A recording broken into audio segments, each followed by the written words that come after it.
Memasuki berita pertama, kedua kalinya rapat paripurna DPRD Prabu Muli, pengesahan jadwal kegiatan pembahasan Raperda tentang pertanggungjawaban pelaksanaan Kota Prabu Muli tahun anggaran 2021 kembali mengalami penundaan karena jumlah anggota DPRD yang hadir hanya 10 orang.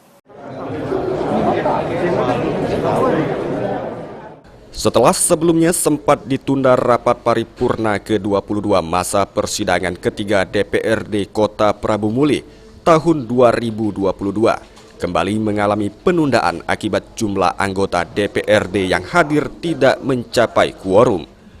Paripurna yang digelar dengan agenda pengesahan jadwal kegiatan pembahasan rancangan peraturan daerah tentang pertanggungjawaban pelaksanaan anggaran pendapatan dan belanja daerah tahun anggaran 2021 hanya dihadiri 10 anggota dewan, yaitu ketua dan wakil ketua 1. Ketua DPRD Kota Prabu Muli Sutarno mengungkapkan, batas akhir pembahasan hingga akhir Juli, namun apabila paripurna kembali tidak mencapai quorum dan LPJ tidak disahkan, maka akan timbul perkada. Kalau menurut ini tadi ada yang izin, ada yang sebagian haji, ada bagian dari Partai Golkar di Musda di provinsi. Di provinsi Perkada. Kan ini kan LPJ 2021. 2021. Kok Perkada?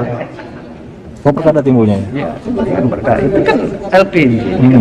Nanti kan pengesahan Raperda. Iya. Pengesahan jadwal Raperda yang di poin 1 itu kan.